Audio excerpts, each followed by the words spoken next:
this morning's webinar, our topic of safety at home. My name is Carrie McClellan. I am the Outreach Manager for ElderHelp, and I am excited to introduce our speaker to you in just a few minutes.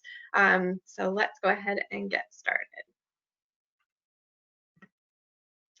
So before we do, I just like to pause and let you know that we are all wishing you and your families all the best right now. It has been several months now that we are all in the middle of experiencing the pandemic, and that has affected our community and our families greatly. So I hope everybody is doing okay with that, and I know today's topic will be important for us all to learn about. A brief overview about ElderHelp and why we do these webinars. So ElderHelp provides services to support seniors who are living in their homes in our community, but we also support family members who are caring for loved ones at any stage so that we can help them to access resources and navigate all of the benefits that might be available. So we are very proud to say that we have been supporting those in the community for over 47 years now in San Diego, and we hope to be around for another 47 years. We offer a variety of programs and services for seniors, as well as direct support to those individuals, as I mentioned, who are living at home, but it can also be a support for family members who maybe don't live in the area and aren't able to help their loved ones with their grocery shopping or do the daily check-in calls, that type of thing. So we're happy to be a resource for family members as well. Our family caregiver support program is one that we provide these webinars through. So every month we offer a topic that we try and have something that would be relevant to those that are caring for loved ones. This month I'm very excited about our topic, which I'll get to in just a second. But I did want to mention that we also have online courses that we have created for family members who are caring for a loved one. We have 5 different courses. They're all available for free. You can access them through our website. And I encourage anybody who is either worried about their loved one or providing day-to-day care to their loved one to check them out and see if there are any resources or valuable tools that could be helpful to you in that process. They're also easy to share with other family members that may not be part of our San Diego community, but they can access those as well. So today's topic of safety at home, and Amy will go more into detail about this, but where it kind of sparked our interest in doing something is because in September we have Fall Prevention Awareness Week. Now, Fall Prevention Awareness is something that should be done all year long, but there is a designated week that many organizations like ours and many different efforts and collaboratives come together and really try to drive the point home for people that most falls are preventable, and there's many ways that we can prevent ourselves and our loved ones from having a fall.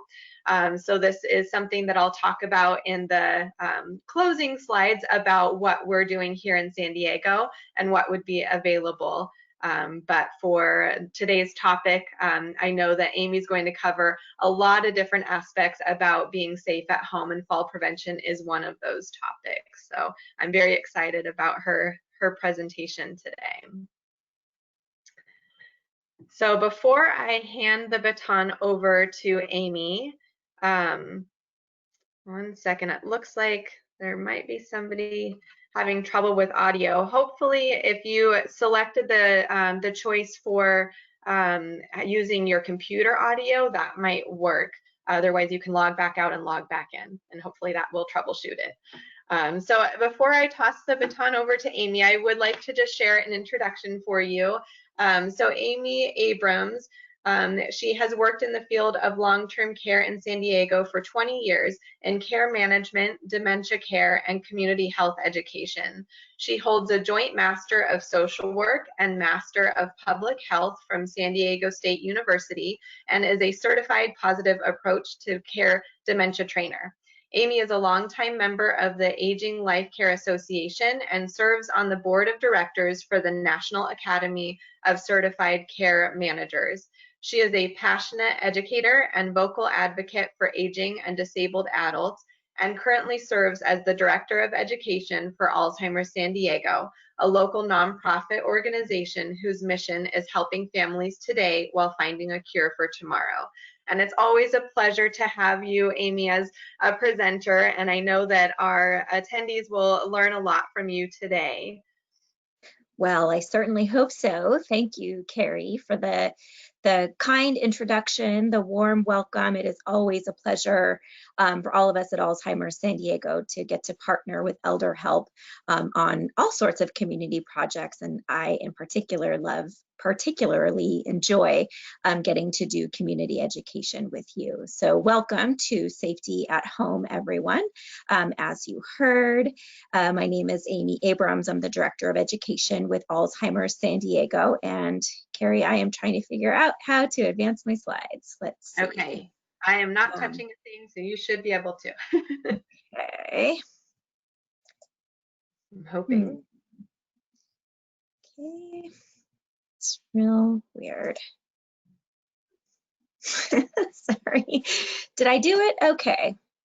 Great. I don't know exactly how I did that, but welcome. So here is what I intend to cover during our program here today. As you heard, this topic is broad. I'm going to be talking about several different aspects of keeping a person who's living with memory loss caused by dementia or other memory or cognitive impairment safe at home. And that will include some coverage of the topic of fall prevention, but I'll be covering some other subjects as well.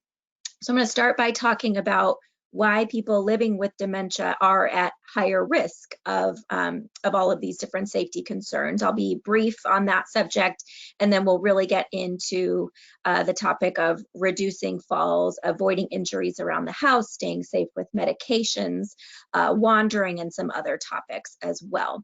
And then at the end, I'm going to make sure that we have some time to talk about community resources as well. We are going to spend some time at the end taking questions. So please feel free to submit those via chat, and we will pause at the end and take as many as we can. Okay, so briefly, let me just define the term. What's going on here? Dementia. Dementia is the word that we use to describe a syndrome, not a particular disease, but a set of symptoms that are caused by some underlying disease. So that is often Alzheimer's disease, but there are dozens of different medical conditions that can cause the syndrome that we refer to as dementia. I'm going to leave it at that. If you want more information about Alzheimer's disease or other types of dementia, please know there is a wealth of information available on our website, which you see at the bottom of all of my slides here today. Lots of classes, webinars you can watch if there's more you want to know about Alzheimer's disease or dementia. Lots of ways to get you that information. But for now, I want to focus on the symptoms and specifically how they impact a person's safety awareness. So they fall into these general categories: memory loss, judgment, orientation, changes to a person's behavior, changes to physical ability, and sensory processing changes. So when a person with dementia is experiencing memory loss, they may have difficulty completing familiar tasks around the house, the sequencing that is involved in remembering how to make the coffee in the morning, for example. We frequently see difficulty with short-term memory in particular, so rapid forgetting, turning on the stove to boil a pot of water with rice in it, maybe, walking away and then rapidly forgetting that pot is on the stove, for example. Changes to a person's judgment are very common in Alzheimer's and other types of dementia. So what we'll see is more impulsive behavior, making decisions very quickly if that's not how the person used to make decisions, if they used to be very thoughtful. Generally just kind of changes in decision making, and it's usually for the worst. Sometimes people do become sort of more slow and more plodding in their decision making, but usually what we will see is very rapid, just sort of acting on impulse rather than kind of thinking things through, which has significant safety consequences. We often see changes to a person's orientation, even in the very early stages of the disease, but particularly as the symptoms progress and the person moves forward into the middle stages of the disease, we're very likely to see disorientation to time, not being aware of what day, what week, what season, or even what year it is, but also disorientation to place. Maybe I'm in my home, but this doesn't look like what my memory of home looks and feels like, so I become disoriented even in a very familiar place. So confusion, disorientation, and in particular, this difficulty with tracking the passage of time can have very significant safety consequences for a person who lives with dementia. For example, if I live with my spouse or an adult child or a friend, and they go away, they go to the store, they run to a doctor's appointment, they go to work for the day. If I become disoriented to the passage of time, after only maybe 20 minutes or an hour, I may think, my gosh, they've been gone for hours and hours, or they've been gone for days. I can't remember the last time I saw that person, and go looking for them, right? Or call for some assistance. And that will create some significant safety concerns, as we will talk about. Changes to a person's behavior are very common in Alzheimer's disease and most progressive types of dementia. So we typically see it, just a person's behavior is not always negative. It's just kind of different from what was normal, what was baseline for them. But what changes most dramatically is the ability to regulate one's emotions. So when I feel really happy, I'm going to show it. That's not a bad thing. But when I feel upset, when I feel agitated, irritated, if I'm angry or fearful, if I'm living with dementia, I may have less ability to control those emotions and I act on them. So especially when we're talking about somebody who's got access to a car, somebody who's got access to firearms, those can be very dangerous situations. There are physical symptoms of dementia too. I think that's a lesser known set of symptoms and very significant when it comes to a person's overall safety. We see changes in a person's visual field. We see changes to a person's gait, their balance, the way that they walk, the way that they move. And so this increases a person's likelihood of falling.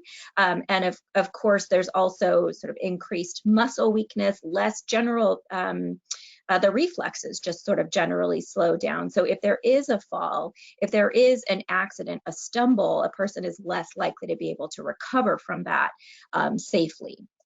So, and then finally, in addition to changes to the visual field, and by the way, the change to the visual field that I'm talking about primarily is a shrinking, a narrowing of a person's peripheral field of vision. That's the most common change we'll see in persons who are living with dementia. So that's got a lot to do with changes in depth perception and changes in balance and those fall risks that we were talking about.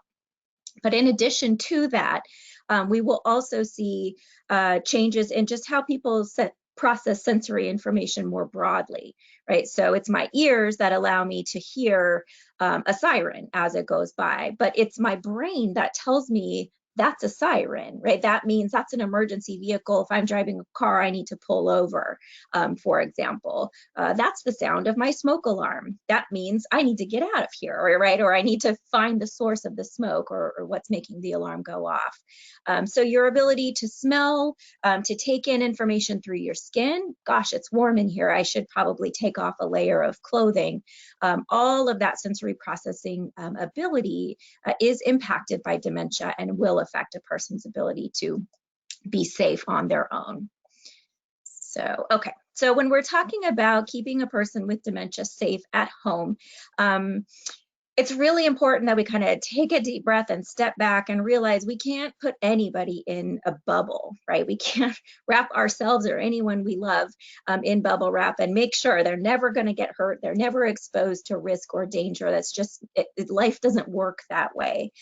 So I want to be clear that we're not striving for perfection here.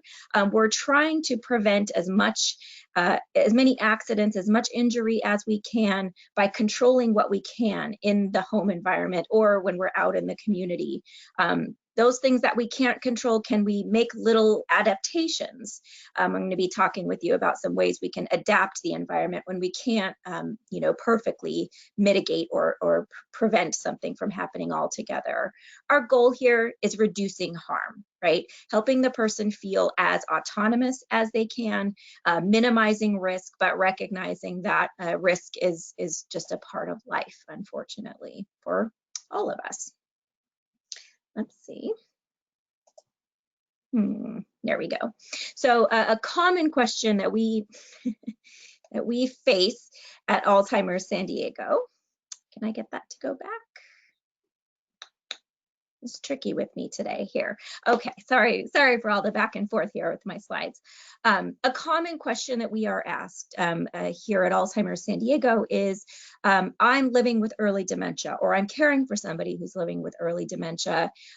Is this person safe to be at home by themselves? It's a very tricky question. There's no sort of concrete moment at which a person is no longer safe, but we definitely want to be thinking ahead about and planning for a time that a person living with a progressive condition like Alzheimer's disease is going to eventually reach a point that they are not safe to either live alone or even be left alone for long periods of time. So quickly, just a couple questions we can think through in trying to answer that question about an individual person. If something happened, if you as the primary care partner, the caregiver, something happened to you, you took a fall and hurt yourself and couldn't get up, you had some type of an illness or an injury, and you needed some help, would the person with dementia be able to recognize that you need help and call for help? Again, if a smoke alarm is going off and they are by themselves, will they know what that means? Will they be able to get the phone, place the phone call, and wait for emergency instructions? If you have any concerns that a person might not be able to do that, and keep in mind, all of the symptoms of dementia are exacerbated when a person is under stress, right? So when there is an emergency, people are even less likely to be able to respond appropriately.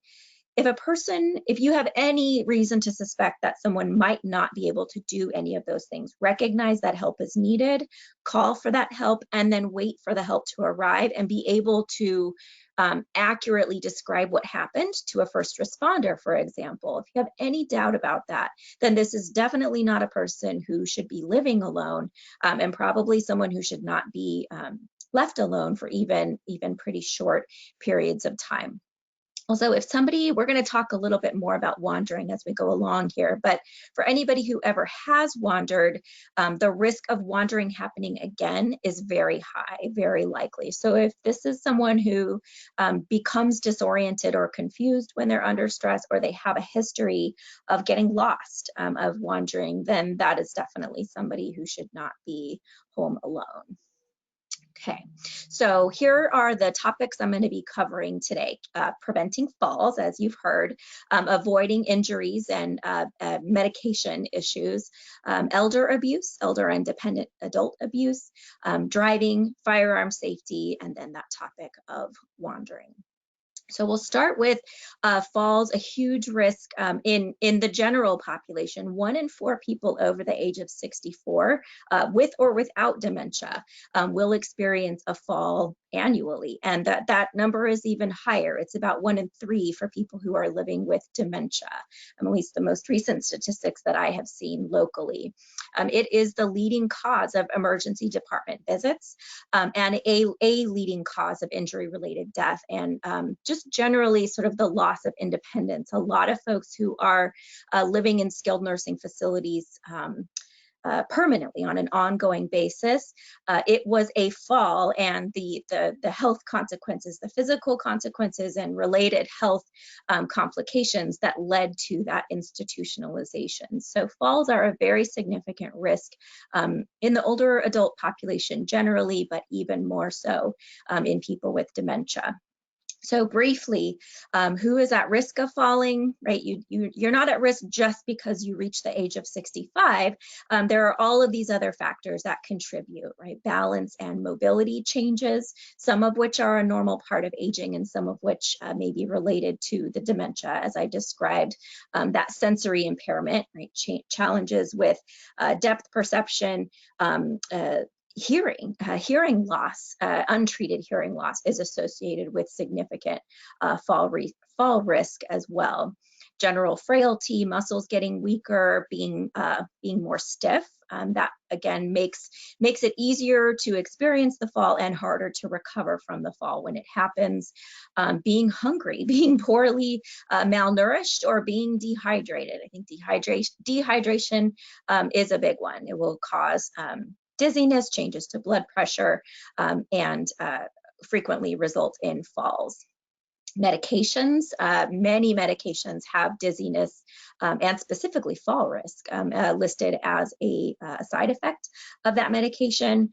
And then of course there's just the environment, right? Trip hazards, steps, areas that are not well enough lit, for example. And then fear. This is a really significant aspect of fall risk. That is, once you've experienced a fall, it's very common for people to become very fearful of falling again. Falling is when we're children, falling is just a part of daily life. Falling for an adult can be a very scary experience and it can be very traumatizing. And so once a person has had a fall, especially if they've sustained injury or it had some negative consequences for them, we're likely to see anxiety around more falls. And then that fear actually becomes a fall risk itself. I just want to say, again, Carrie mentioned that Fall Prevention Week is coming up here in San Diego County, and we are going to be doing a session specifically on people with dementia and fall risk during Fall Prevention Week. So if you want to deep dive into this particular topic a little bit more, please join us for that program. Information about it is available on our website, on the education page of our website. But for now, we'll be sort of brief in our explanation here. So here you see, I love this picture. This is not a particularly dangerous or cluttered home. This is a look out into a backyard, maybe from inside of a living room, I would say, and you see that there's lots going on here, right? To the eye of a person who is not living with dementia, what do we see here, right? The door is open, we see the clear path. You also see that there's some kind of an object laying on the floor there in front of that slider. There is some kind of a barrier. It's a little hard to make out, right? I think any one of us might be at risk of tripping over that because it kind of blends in with the shadows from the slider on that busy carpet. There's a lot going on there, but with a properly functioning, set of parietal lobes, we're able to kind of make out there's something laying in my path, and I need to step over that carefully if I'm on my way out that door. If you are living with dementia, you're going to probably see this very differently. Remember when I was talking about that limited field of peripheral vision? It is not that people with dementia can't see, everything that's going on around them, but their brain isn't focusing on all of that at the same time. That field of vision is quite narrow. So this is what that same situation might look like to somebody who's living with dementia. You're focused on getting outside. To my view, I can't even see that object anymore. So this I think provides a nice look, a nice explanation at why those sensory changes will frequently lead to falls and other types of injuries around the house. So a couple quick tips on fall prevention for people with dementia who are living at home. First, staying, and during Fall Prevention Week, there's going to be a lot of great sessions on all of these topics, actually. So staying active, right? Keeping as strong, as flexible, as well-balanced as possible is the primary intervention, the primary strategy. Get hearing and vision checked. This is super important for all of us as we age, but it is something that we see care partners of people with dementia tend to neglect getting sensory checks, vision and hearing checks for people who are living with dementia. So stay on top of those things and wear the corrective lenses, get the hearing aids in, a huge challenge, I know, in caring for somebody with dementia, but it can be hugely helpful. Talk to someone about those medications. Have a pharmacist do a review of what the person is taking, when they take them, possible interactions. Sometimes there can just be minor adjustments, a substitute, or taking a medication at a different time of day, things that can mitigate or reduce some of that fall risk. And then lots of things we can do around the house. We have a great home safety checklist we can send to families to just take kind of an objective, clear-eyed look around the house and the different rooms of the house, and look for any fall risks or other types of injury risks for someone with dementia. But the big ones to pay attention to, making sure that there's lots of lighting, and lighting that's coming both from above and below, so that it's not just lots of overhead light that creates a lot of shadow. Remember what that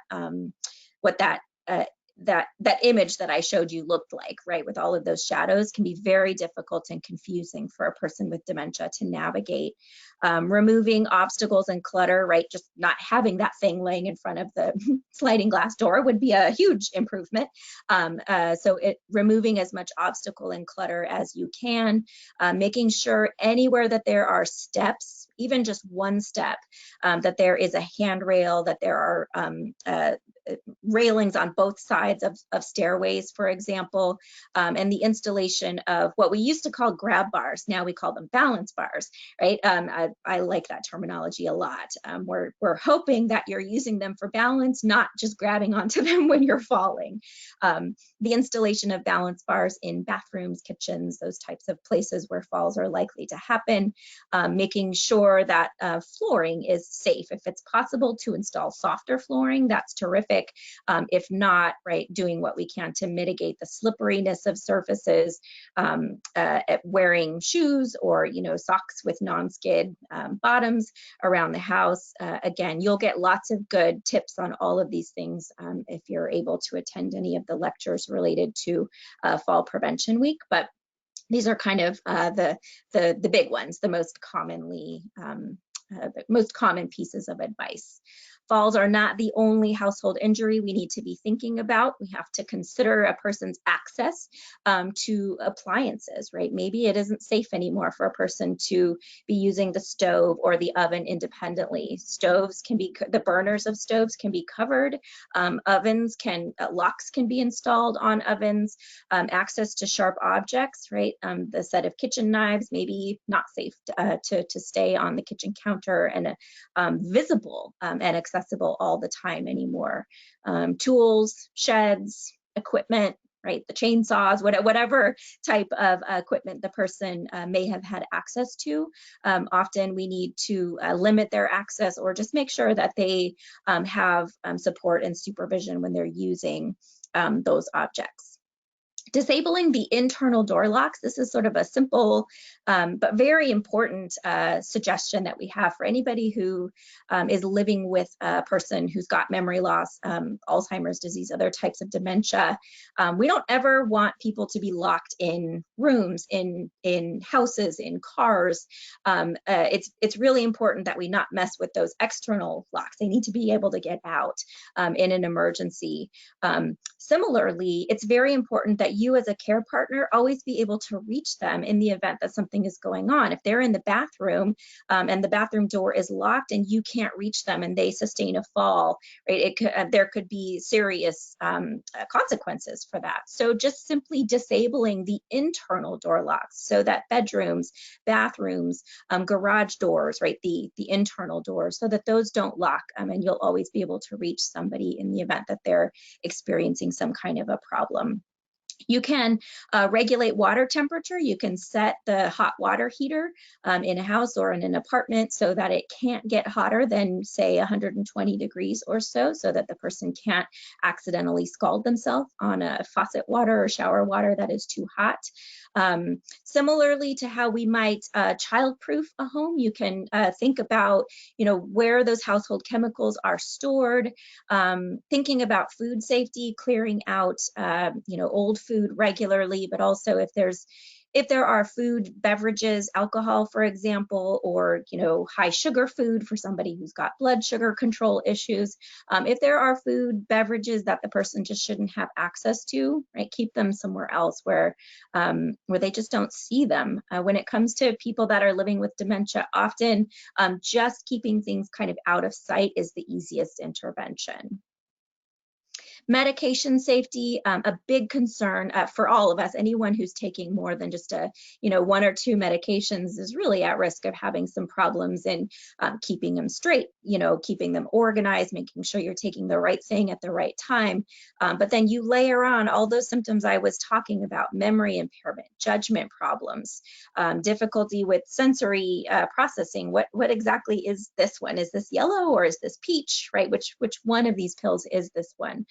All of those symptoms and sensory processing problems make medication safety even harder for people with dementia to manage. We really encourage anybody who's living with any kind of memory loss to have someone helping them manage their medications to some extent. So talk to your pharmacist, right? Make sure, as much as you can, make sure that medications are coming from just one pharmacy, if at all possible. Talk with a pharmacist, a doctor, or in particular, a pharmacist can be a great resource for identifying possible drug interactions. And in particular, is there anything here that could be contributing to a person's fall risk? Because that's such a common issue. Use pill organizers, right? That can mean the simple little plastic boxes. It can mean a more complicated, sort of carousel system that is automated and clicks and dings and lets the person know that it's time to take medication. But when it comes to living with dementia, often the fancier medication boxes are less useful, because getting that ding, getting that reminder has to mean something to the person in order for that to be useful. And it's not uncommon for the reminder call, the reminder ding or buzzer to simply not kind of ring a bell for the person with dementia. Oh, it's time for me to get up and take my medication. So typically when we're talking about supporting somebody with their medication, we're talking about having a person, right, make a call or make a visit or helping that person take their medication. And of course, always just taking medications only as they have been directed, right, in terms of compliance with the pharmaceutical maker, but also the doctor or the pharmacist. So elder and dependent adult abuse is a significant safety concern for everyone, but individuals with dementia, again, a much higher risk. I believe the statistic is that people with dementia are 3 times more likely to be victims of elder or dependent adult abuse. So there are many different types of abuse to be aware of, and I want just to make sure that everybody knows anyone can make a referral if you have any type of concern. You don't have to have proof.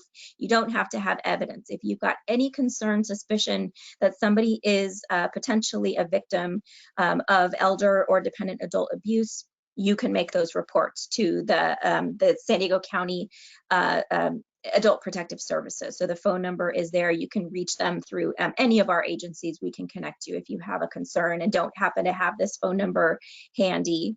As you see there on the slide, there are many different types of dependent and elder and dependent adult abuse.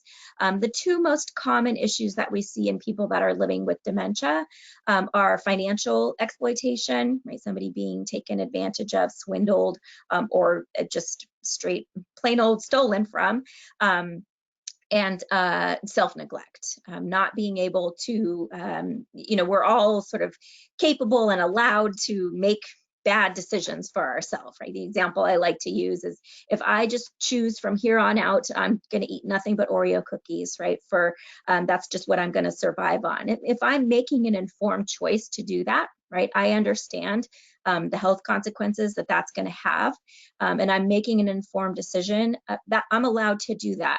But if I have a condition, right, in particular, a progressive brain disease that makes it harder for me to take in that information, understand that, you know, what's going to happen to my pancreas, to the rest of my body if I live on Oreos for the rest of my life, that's something different, right? I may not be making an informed choice. I may be making a decision that's based on just the plain old drive for sugar, right?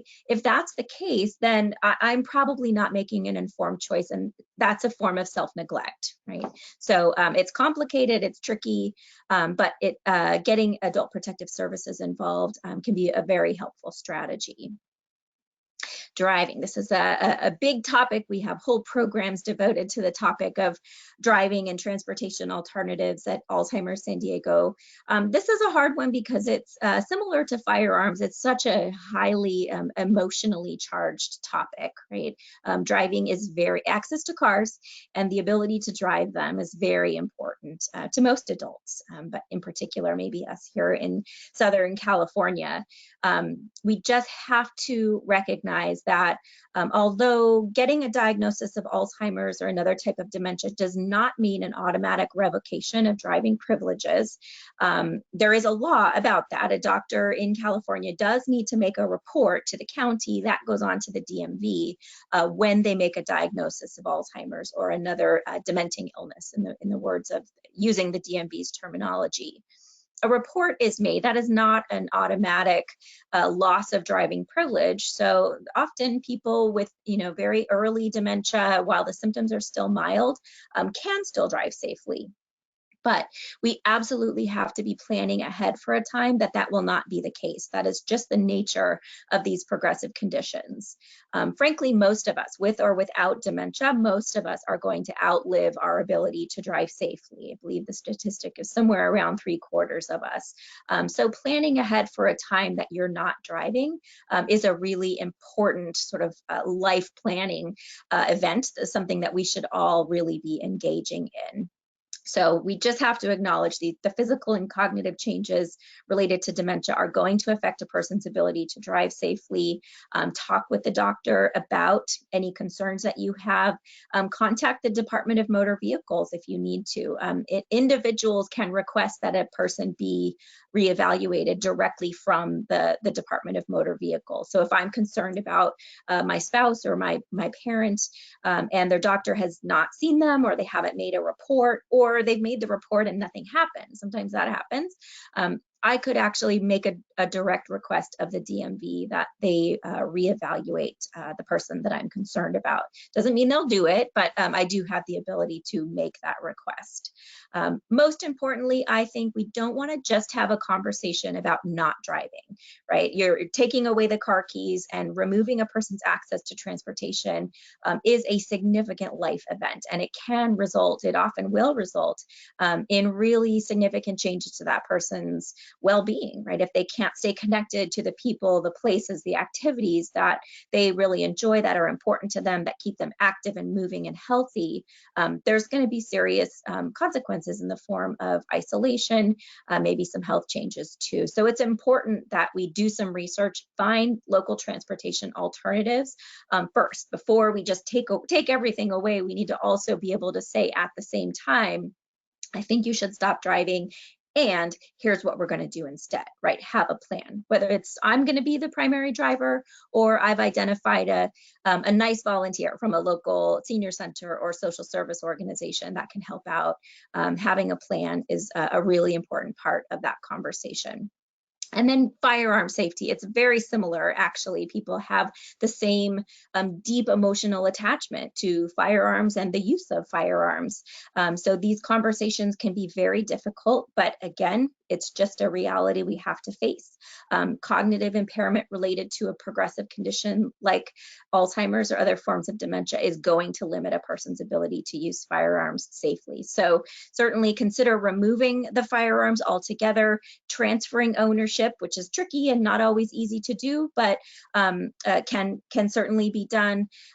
If in the absence of being able to do those things, you can get gun safes in the house. You can install simple cable gun locks like you see the image of here on the screen. We can help with this at Alzheimer's San Diego. We have a very large supply of gun locks that were provided to us by a local gun range, and we can get as many as you need to you. So if getting the firearms out of the house is not possible, you can at least render them such that they cannot be discharged. Very important. Finally, the very important topic of wandering. Every person who's living with dementia is at risk of wandering. The statistics tell us that it happens to about 60% of people who are living with dementia, but I often say we think it's actually probably even higher than that. That's probably just what we know about, just what gets reported. Wandering can and often does happen on foot, but it can also happen in cars. It happens on public transportation. People sometimes get on planes in moments of confusion. Wandering has lots of causes. The person might be disoriented, they might be confused. They may be, part of that disorientation is thinking, oh, I need to get the kids to school, I need to pick the kids up from the bus stop, or it's time for me to go to work, right? Even though I've actually been retired for 15, 20 years, right? Those memories of past activities. Sometimes people wander because they're just uncomfortable. I have to go to the bathroom, I'm thirsty, I'm looking for a snack, and I just sort of lose my orientation on my way to take care of that need, and become lost. And sometimes it's about agitation and restlessness, right? We're out in a crowded place and I'm overwhelmed and I just want to get away, but I don't really know how to control that emotion. I just kind of walk away. I don't tell the person that I'm with that I'm leaving, that I'm going somewhere else. So you see here on the screen some of the things we hear from people, right? Well, I never leave her alone for more than 30 minutes. Right? A lot can happen in 30 minutes.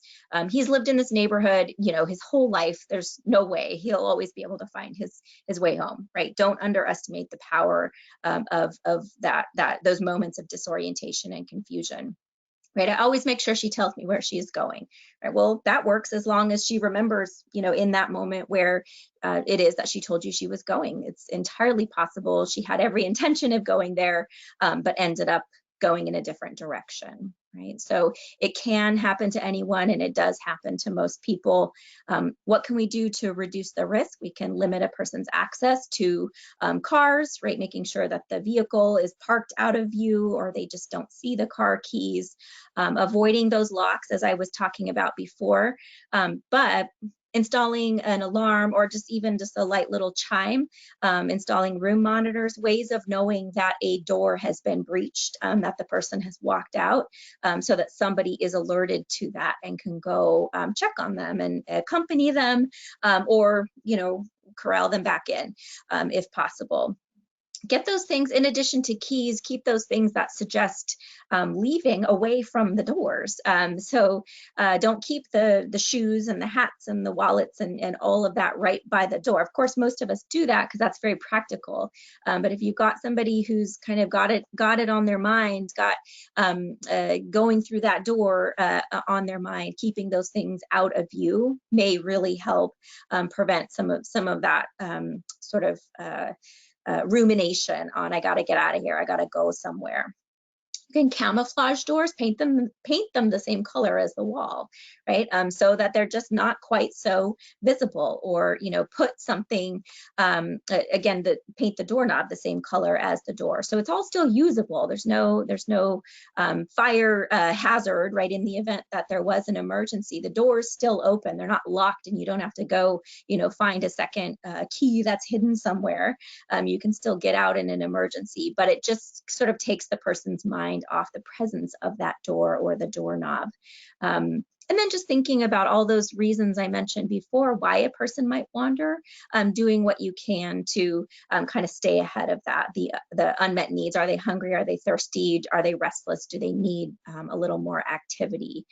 So this in this time, this can be particularly hard, but keeping somebody active, making sure they've got regular time outdoors can be hugely helpful in preventing the likelihood of them wandering. If they do wander, we want to get them back home as quickly as possible. So talk to people in the neighborhood, right? If you see my mom around by herself, here's my cell phone number, please give me a call. Keep a list handy for yourself of places the person might go. This can be really helpful in an emergency. You're not often thinking straight or clearly. If you've already got that list handy, it can be very helpful to you. Keep a good, clear photograph of the person on hand. You can consider the use of personal GPS. Many people are doing this, right? Turning the GPS on a person's phone. If they carry a phone, personal GPS devices that can be worn on the wrist or inserted into the sole of a shoe. There's lots of clever resources out there we can tell you about at Alzheimer's San Diego. And really importantly, enroll in Medical Alert or the Take Me Home programs. Let me tell you a little bit more about those. Medical Alert are the wearable devices, the bracelet or the pendant that goes around a person's neck that is connected to, it's got a phone number that a Good Samaritan or a first responder could call and say, I found this person, they can't tell me who they are, where they live. And it's connected to a national 24-hour call center, and that they can get in touch with the person's emergency contacts and help get them back home as quickly as possible. Take Me Home is a regional database that we have here in San Diego County. You submit information about a person who's at risk of getting lost, information about them, and a nice clear photograph of their face. And this is maintained by the San Diego County Sheriff's Department. So in the event that a person becomes lost, when you call 911 to report that that person is gone, you just say they're enrolled in the Take Me Home program. Their information goes out to local law enforcement where they were last seen, so they can start that search right away, and they've got good information, a photograph. They know some things about this person to help them with their search. So information about all of these things that I've been talking about and more is available on our website at Alzheimer's San Diego. Make sure you know about a few other very important community safety resources. JFS, the Jewish Family Service of San Diego, offers a fix-it service. They do home safety checks and minor safety repairs. Interfaith Community Services does the same thing. They operate the fix-it program in the northern parts of San Diego County, if that's where you or a person that you care for reside.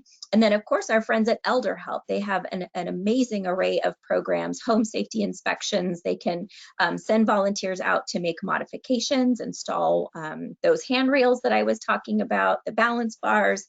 They also have a really wonderful supply on hand right now of several of the home safety devices that I've been talking about for, improving lighting, for helping with medication management, handheld shower heads, right? So that you're reducing the likelihood that somebody's gonna fall and slip in the shower. They have a wonderful sort of stock of these supplies on hand that they can get out to people who need them. So sure Carrie would be more than happy to talk with anyone about those resources. The bottom line, again, people that are living with dementia will eventually require 24/7 assistance. So we have to put a safety plan in place for them, but you need one for yourself as a care partner too, right? What happens if you get sick, if you sustain an injury, or you just get called away for some reason, right? You need backup and safety and support for yourself as well.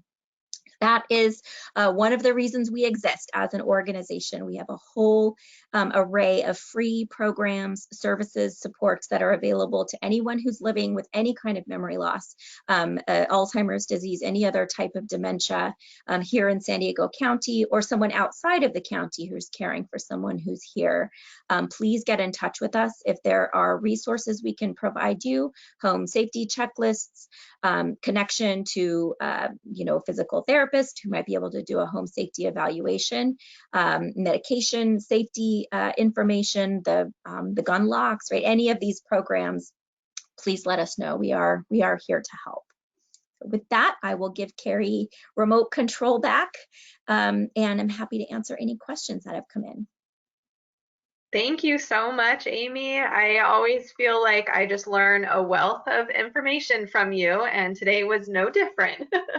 So Great. thank you. There's so many different aspects about keeping our loved ones safe at home that you covered. So I appreciate you covering all of those and providing that information to those in attendance. Yes. I'm gonna Let's see if we have any questions, and then I will also talk about the upcoming Fall Prevention Great. Awareness Week, and I do have that information to share as well. But let's see what we have. Um, okay, this one, I may just need to read it. It's kind of a long one. Okay, so this person has been told that it is a good idea to let local emergency response services know that there is a person with dementia living at the address, along with information like the code to the key box to Mhm. enter the home. They just don't know exactly who to contact or how to provide that information. Yes, great question. Take Me Home is the perfect place to provide that information because it is a county-wide. It will be available to local law enforcement wherever they are. So yes, that was good advice, whoever gave it, and registering in the Take Me Home program is probably the most efficient way to do that. Yeah. Perfect. Thank you. And then another question, and this one is a good one. I'm sure that it's coming up more and more frequently, but any tips for those living with younger kids? In terms of what do you think the nature of that question is? Younger kids staying safe when there is a person with dementia in the home?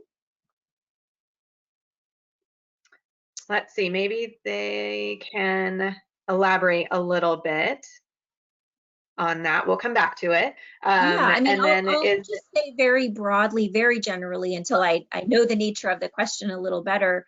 Don't be afraid to talk to children about Alzheimer's disease and other types of dementia, just to help them to understand that, the person may become forgetful to by way of explaining to the child what it is that they're seeing. So that, yeah, I mean, I think sometimes children can kind of think that these behaviors, these symptoms that they see have something to do with themselves. So just helping children to understand that we need to not rush, mom, dad, grandma, grandpa, the aunt or the uncle. We need to not rush them when they're walking up and down the stairs. If we're walking the dog together, why don't you hold the leash instead of having the dog, having the person with dementia trying to manage the leash and the walker and all those kinds of things.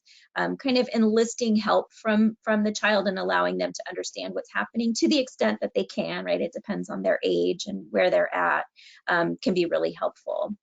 okay. And then I think on the flip side of that, are there additional safety concerns for the adult due to the presence of kids? Like maybe there's clutter, toys, Oh, or yes, that's a great anything point. that's Yeah. related. Yeah, absolutely. I mean, children, as anybody that has children or has ever even been around children knows, children are a tremendous source of clutter. And I don't just mean the stuff, of course, there's like the Legos and the toys and the art supplies that they leave out, but just their physical selves, right? They run around, they can be distractions, they can cause confusion. So certainly not just children, pets too, right? Dogs being underfoot. Dogs are actually like a huge source of falls, a big reason for a lot of older adults emergency room visits. So children and pets can absolutely contribute to the clutter in an environment, not just the stuff, but just the movement of people. So yes, absolutely. I love the follow-up comment by this person saying that Legos should be banned. And I'm Agreed. sure if anybody has stepped on a Lego, Yes, yes. I Now totally agree. imagine layer on dementia and difficulty with processing sensory information and poor balance. I mean, you're right. They probably ought to be banned, especially in homes of where there's people living with dementia. It's a great point. Yeah. Mhm. And then we have a couple of more questions. So one just about accessing this presentation to send to friends. Yes, we are recording this. So I will send you the link to the YouTube recording either later this evening or tomorrow morning so that you can share that with anybody that you think could benefit that may have missed it. Great. And then let's see. So a question about who might be the best person to ask about a shower installment to prevent falling when somebody is moving into a new home that has the traditional step over baths and showers. I don't know if you want to take that, Amy, or I'm happy to help with Yeah, that. no, go ahead. Talk about your program. I think that's great.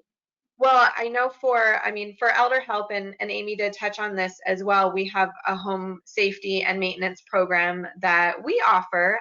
It is through volunteers, so we're not able to do major renovations and different things, but we have worked with other companies, so I would be happy to send you some information on those resources that might be able to help you specifically with the bath and shower situation. So hopefully that will help. We typically do installation of the safety bars or the balance bars, as Amy talked about.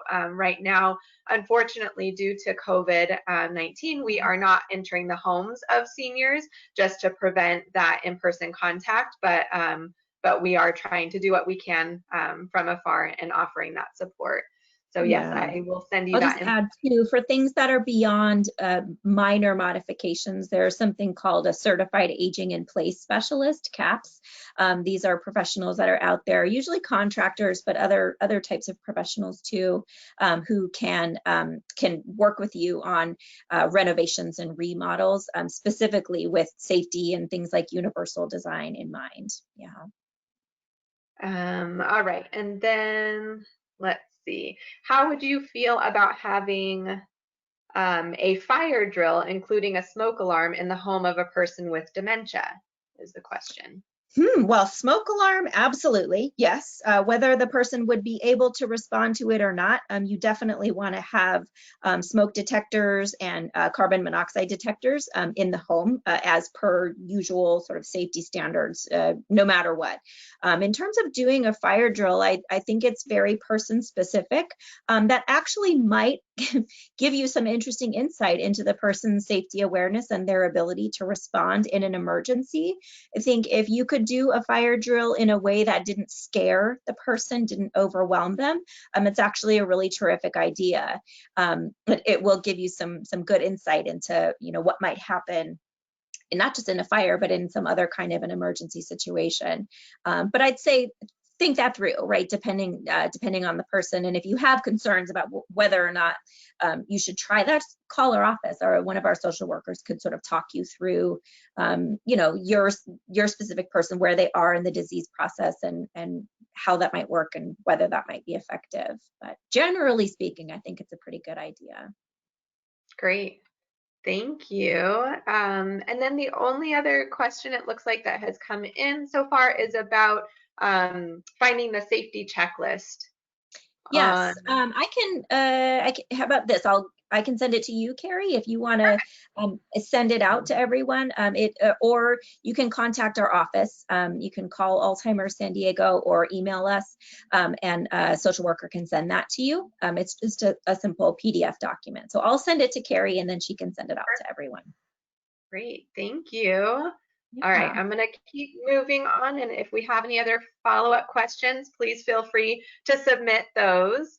But I did want to take just a couple of minutes to talk about Fall Prevention Awareness Week, and specifically related to what the Fall Prevention Task Force for San Diego has put together. So this, and I will send this out in a PDF attachment, there it goes, as well, to the email for all of you to have access to. But there is a wide range of presentations that will be taking place during the Fall Prevention Awareness Week. So there are some fantastic topics. I'm really excited to see the diversity of topics, and I think that it's interesting because normally our Fall Prevention Task Force has held in-person events, and we've been able to do that. This is the first time that we are doing a virtual event, but I mean, look at the layout of all of the different presentations that are going to be taking place that week. And if you notice, on Friday, I believe it's the first one, it's blocked by my screen, but will be our very own Amy Abrams, who is on dementia and falls and safety. So I think that will be a great one to follow up with as well. But there's a lot of really neat topics that are going to be covered during that week. And all of these links are live. So when I do send out the flyer, if you click on those to register, you'll be able to do that from the flyer. So that will be easy. And they are letting us know that they do have a cap. So definitely make sure that you sign up sooner than later for the topics that are of interest to you. And I don't know, Amy, did you have anything else to add on that? No, I think you Okay. covered it. Got all the, yeah, really do have a look. There's some really great topics that are going to be covered all week. Yeah, when I was looking through all of it, and it's just hot off the press yesterday, we got the final flyer, so we're excited to be able to share that. Yeah. And then just a couple of other resources. So the National Council on Aging has some information about falls. There's a falls-free checkup where you answer 12, simple questions to assess your risk. And there's videos and tips and different programs that you can find in your local area. So if you are not from San Diego, but you're tuning into this webinar, you would be able to find something in your particular area or wherever your loved one might live. And then for the state of California, we have stopfalls.org is a website to take a look at and see what's coming up. They have different presentations, but also resources on their website. So just a couple of others that are broader than just our local San Diego one. And just to stay tuned for our next upcoming family caregiver webinar, we'll have a guest speaker from SDG&E in October. Obviously, SDG&E has been very busy these days, and I look forward to hearing what they have to update us on in another month or so, and we'll be able to share that information with you all shortly. And as always, if you have any general questions or if you're looking for resources or referrals, please feel free to reach out to us. Our phone number is on the screen. Our general email is the info@ElderHelp of San Diego. But if you want to know about anything specific for family caregiver support, or if you want to know about all of our upcoming webinars, feel free to send me a direct email and I'd be happy to add you to the list to get those that information automatically. And then our website is listed there. But we are so grateful for our partnership with Alzheimer's San Diego, and we've been able to help families that that they're providing support to as well, especially around home safety during the past couple of months. So we're excited to keep that going and wanting to make sure that we reach those that do need that extra help. So again, thank you so much, Amy, for your time today and for your expertise. It's always a pleasure. Thank you for having me. Great. Let me see if there's any final questions. Oops, I moved that one. Nope, doesn't look like we have any final questions. So I think we're all set for today, but I wish you all well, and please take these tips and recommendations to your families so that you can maintain your safety and their safety at home. And thank you so much for tuning in. We really appreciate it. Everyone stay safe.